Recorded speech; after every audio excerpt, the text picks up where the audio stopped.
What's up, everybody? I'm Zach, and thank you for tuning in to Wednesday night Bible study, where we're walking through the book of Daniel. And where we're going to be at in Daniel today is Daniel chapter 2, verses 46 through Daniel chapter 3, verse 7. And I know that sounds a little strange, but we're walking through Daniel chapter 2, verses 46 through Daniel chapter 3, verse 7. And what we'll do is we'll read our text, we'll pray, and then we'll walk through this moment in history in Daniel's life, seeing what God does. So, will you follow along with me? Chapter 2, verse 46 says this: Then King Nebuchadnezzar fell on his face, worshipped Daniel, and commanded that a grain offering and incense be offered to him. The king said to Daniel, Truly your God is a God of gods and a Lord of kings and a revealer of mysteries, for you have been able to reveal this mystery. Then the king promoted Daniel, gave him many gifts, and made him ruler over the whole province of Babylon and chief prefect over all the wise men of Babylon. Daniel made a request of the king, and he appointed Shadrach, Meshach, and Abednego over the affairs of the province of Babylon. But Daniel remained at the king's court. King Nebuchadnezzar made a golden statue whose height was 60 cubits and whose width was 6 cubits.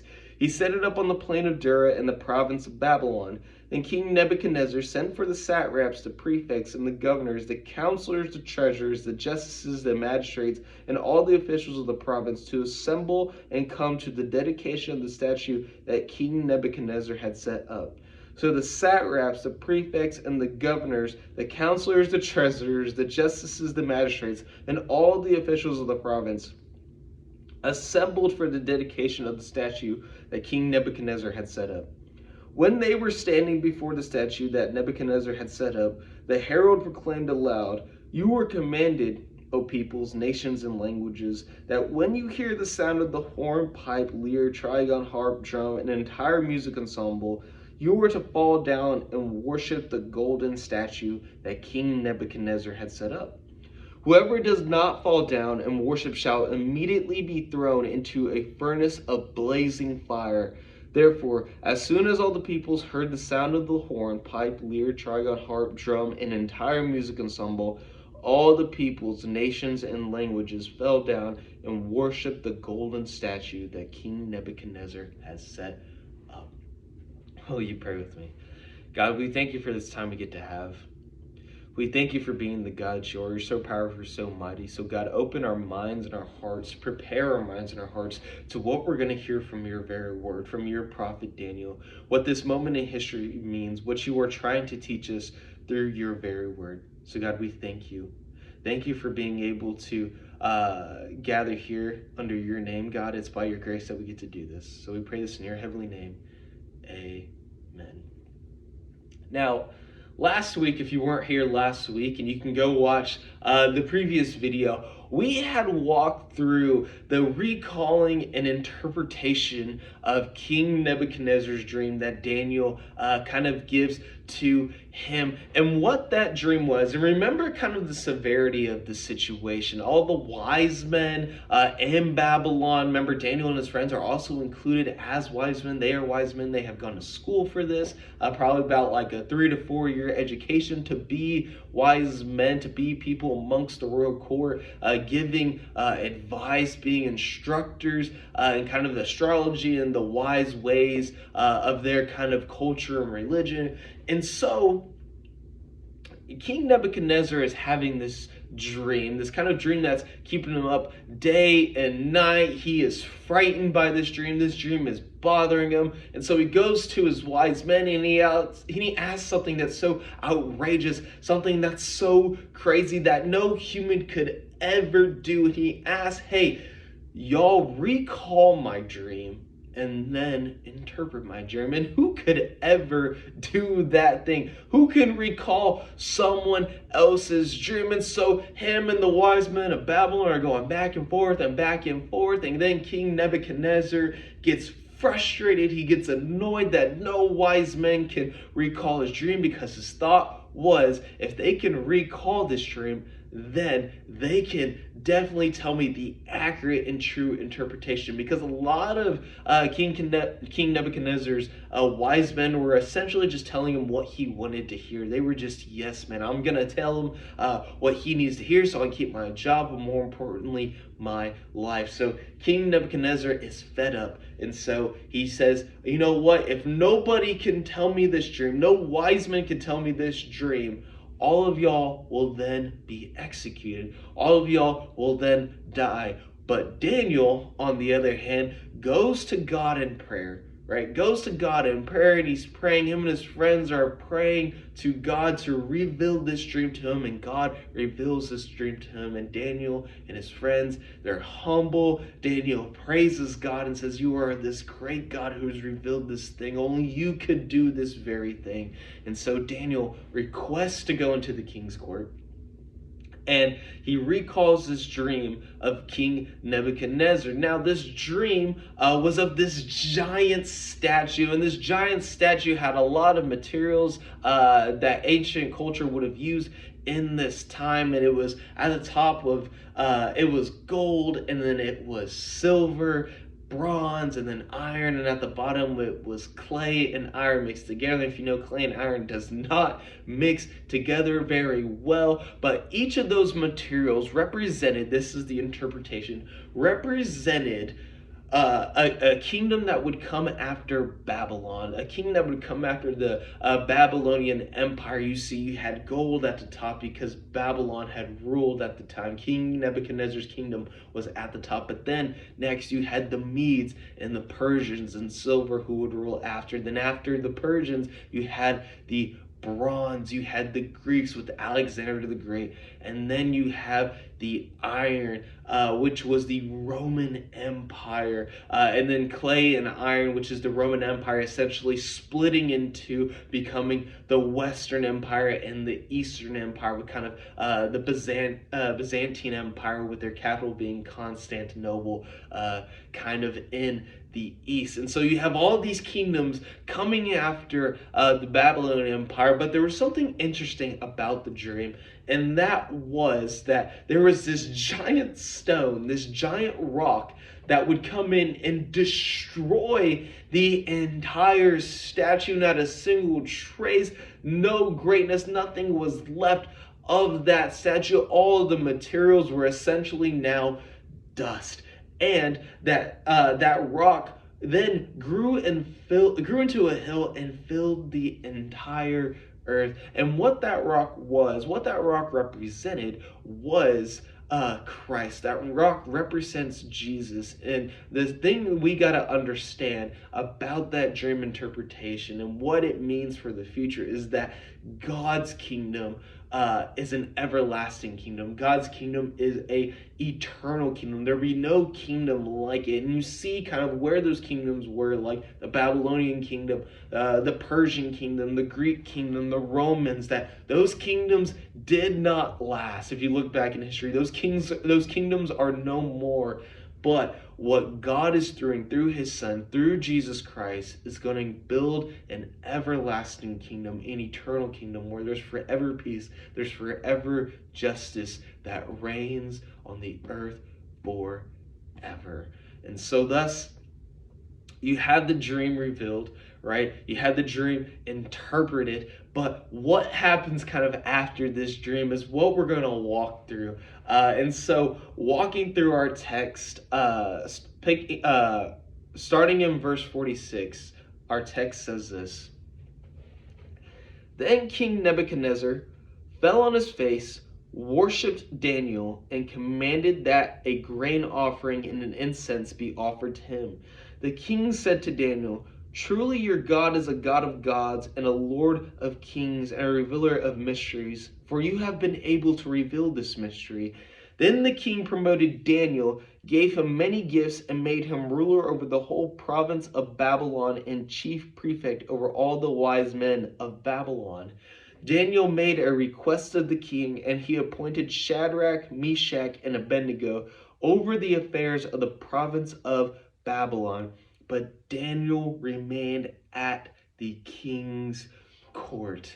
Now, Daniel, right, has just recalled this dream, has just interpreted his dream. And so all the wise men are probably happy. Daniel and his friends are definitely happy. That is the correct dream that King Nebuchadnezzar had. Daniel has interpreted this dream. And because Daniel has done these things, because Daniel recalled and interpreted this dream in King Nebuchadnezzar's mind, King Nebuchadnezzar falls on his face, literally falls on his face and worships Daniel. And that's something we have to notice that King Nebuchadnezzar does. And because what essentially King Nebuchadnezzar is doing is he's paying homage to Daniel because Daniel has done this very thing. But King Nebuchadnezzar actually doesn't have the right attitude in seeing what God has actually done. Because remember, Daniel is humble. Daniel has said multiple times, hey, I did not do this. No human could ever do this. Hey, only the God of the Most High, only my God could do this very thing, could reveal such a thing, could do a thing. No human could ever really do this, but God of the Most High, but the God of heaven. And King Nebuchadnezzar notices that very thing. He says, your God is a God of gods. Your God is a God over all kings and rulers. He has revealed this great mystery to you. But King Nebuchadnezzar recognizes the power of God, but he doesn't truly embrace God. He doesn't worship God like he does with Daniel and falling on his face and giving homage to God. He thinks Daniel has done this very thing, so he recognizes, yeah, your God is a God of gods. He's a ruler. He is ruler over all the kings, but he doesn't truly embrace, he doesn't fall on his face and worship and truly embrace that relationship like Daniel and his friends do. King Nebuchadnezzar isn't truly obedient in recognizing that, hey, I need to submit to this God. I need to come to this God in relationship. And put a pin in that because we'll see the attitude kind of revealed in the next couple of verses here. But what King Nebuchadnezzar does is that he gives this grain offering to Daniel. He gives this incense kind of. Daniel commands him, hey, bring these things. And what we need to know is that, hey, grain offerings and incense was only given to gods and goddesses at that time. They would only do that for gods and goddesses. If you go look back and kind of the law in Leviticus, you can see in Numbers that these people are bringing grain offerings to God of many different kinds and made in many different ways to pay homage to God, to worship God, to give thanks to God for providing such a high commodity, such what was part of everyday diet in the ancient times. And so King Nebuchadnezzar is treating Daniel like he has done this very thing, but it has been God all along. And what King Nebuchadnezzar also does is that he promotes Daniel. He says, you're going to be a province over the capital of the Babylonian Empire. You see,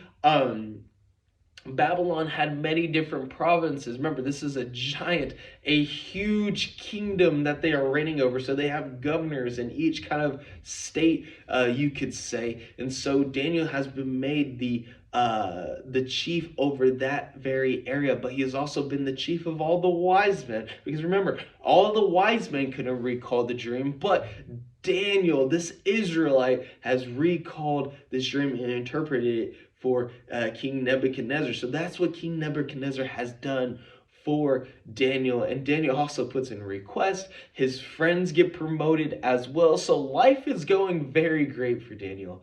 Daniel's life is going really, really great. And so what we get into is kind of later on, I would assume, in King Nebuchadnezzar's kind of reign. And so picking back up, life is going tremendous for Daniel. And our text says this, starting in chapter 3. Now we're now in chapter 3, verse 1. King Nebuchadnezzar made a golden statue whose height was 60 cubits and whose width was 6 cubits. He set it up on the plain of Dura in the province of Babylon. Then King Nebuchadnezzar sent for the satraps, the prefects, the governors, the counselors, the treasurers, the justices, the magistrates, and all the officials of the province to assemble and come to the dedication of the statue that King Nebuchadnezzar had set up. So you see, Daniel has interpreted the dream, recalled the dream, he has been promoted, but the irony in all of this is now King Nebuchadnezzar wants to build a statue. The irony, he just had this dream about the statue that is kind of keeping him up all night. He is losing sleep over it, and guess what he does now? He builds a statue. The irony in that is something that's very, very funny. But we don't know when kind of this happens. We don't know what the statue is essentially, but we know King Nebuchadnezzar builds this giant statue of gold. It is 60 cubits. It is 60 cubits high, which is essentially 90 feet tall, and it's a gigantic golden statue. It's very tall. Its width isn't really long, but it's giant. It's filled with gold. It was to show the power. It was to show the unity, because remember, everybody is being invited in to see this statue. He was inviting all the governors, all the province leaders, all the magistrates, all the leaders to come witness this very statue, to see King Nebuchadnezzar's dream, to see his greatness. And it says that a statue was built in the plains of Dura. Now, to mention, the plains of Dura, it's a giant plain surrounded by mountains. It's essentially a valley, but it's very close to the city of the capital of Babylonia. It's very close to the capital, so everybody would have been able in the city to come and see the statue. Everybody would have essentially been commanded to go see the statue, but King Nebuchadnezzar builds this statue for his greatness, to show that the Babylon Empire is the empire. It is the true empire. This is the uniting piece of his empire, because all the leaders are now requested to come. Everybody's going to see this great statue that King Nebuchadnezzar built. And so King Nebuchadnezzar builds this statue. We don't know when it was built. We don't know what the statue is. It's probably of either a god or a goddess. You see, King Nebuchadnezzar was one that when he conquered different empires and different lands and different countries, that he would be one to kind of take some of their artwork and then recreate it. And so this is what it could have been. But he has built a statue, and it's filled with gold. And so we continue on to our text, and it says this, picking back up in verse 3.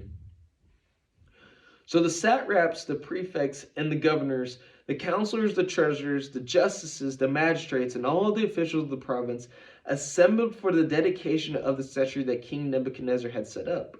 When they were standing before the statue that Nebuchadnezzar had set up, the herald proclaimed aloud, "You were commanded, O people, nations, and languages, that when you hear the sound of the horn, pipe, lyre, trigon, harp, drum, the entire music ensemble, you are to fall down and worship the golden statue that King Nebuchadnezzar has set up." So look at King Nebuchadnezzar's attitude in this moment. Look what King Nebuchadnezzar is doing kind of with this golden statue. Remember what I said earlier. Remember, King Nebuchadnezzar recognizes God. He sees what God has done. He says, yeah, your God is a God of gods. He reveals dreams. He's ruler of the kings, but he doesn't truly embrace, doesn't truly worship who God is. And so we see King Nebuchadnezzar's attitude now revealed kind of in his actions and what he's doing, because he's commanding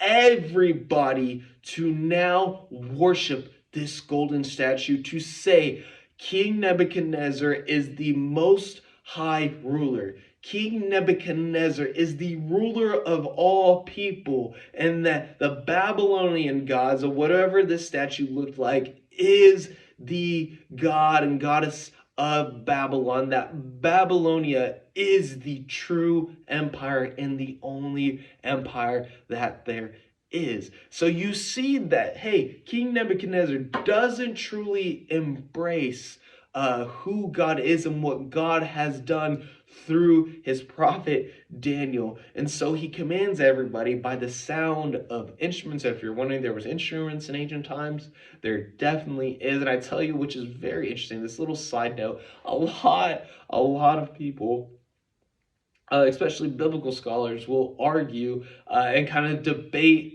and dispute what instruments these actually are and the interpretation of the instruments. And so if you ever come to a commentary, if you're ever doing Bible study and kind of looking up research, looking in a Bible dictionary, doing research online with scholarly sources, and you see that some of the instruments may look a little different, or people kind of saying that this scholar said this and this person said this about these instruments. You'll see that kind of in kind of the resources. But what we need to know is that King Nebuchadnezzar is doing this call, doing this command, making people bow down on their face and worship to this golden statue, declaring that Babylon is the great empire, that King Nebuchadnezzar is the true ruler of the earth. And the interesting thing is too is that he makes them fall down on his face, this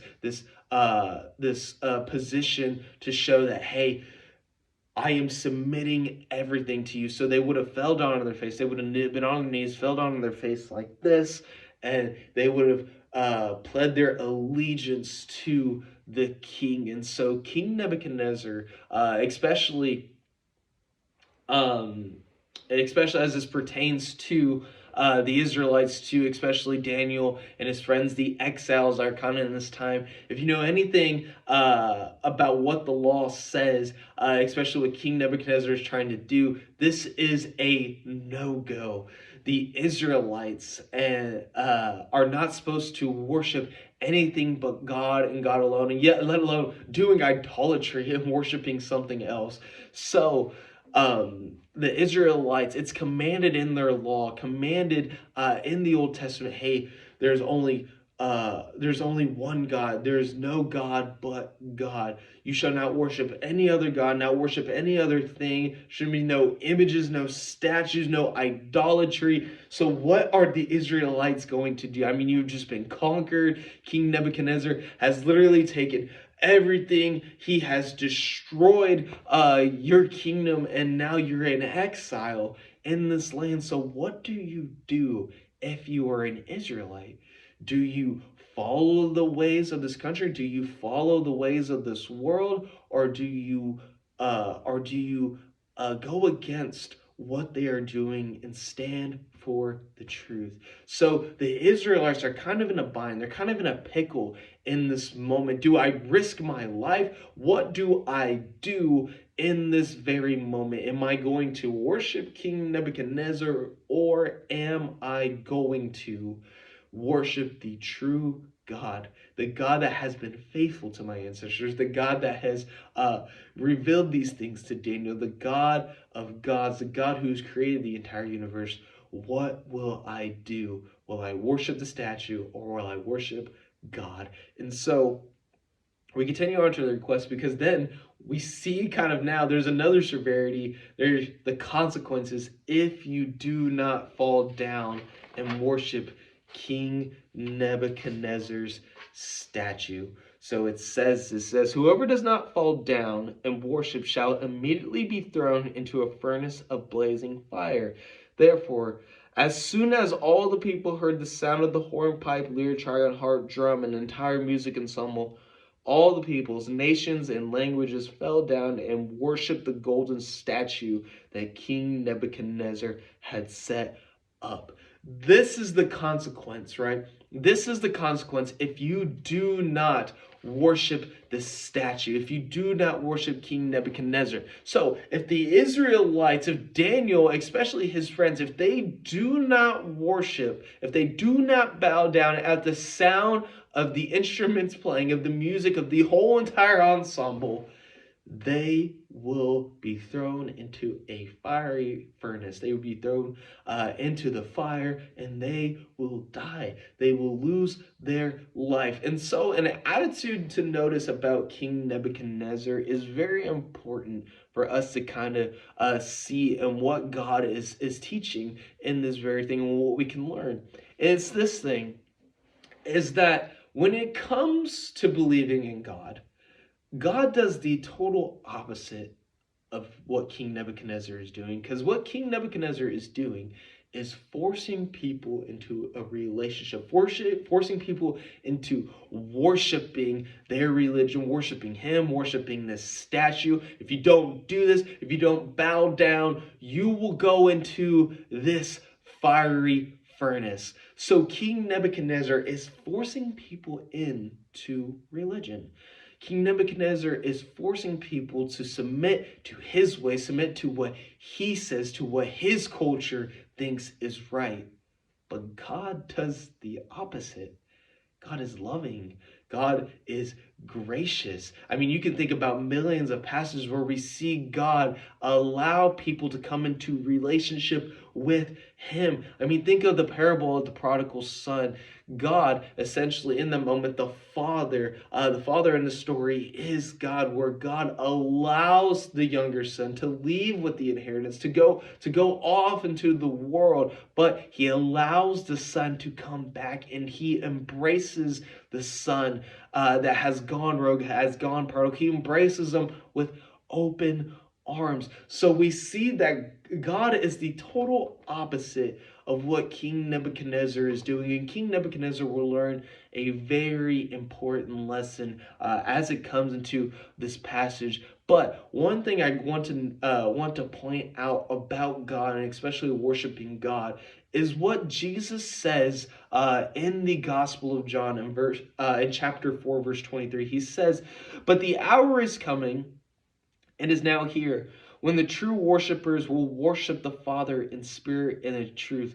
For the Father," listen to this, "for the Father seeks such as these to worship him." Where King Nebuchadnezzar is forcing people to worship, God actually seeks to find those who want to worship him.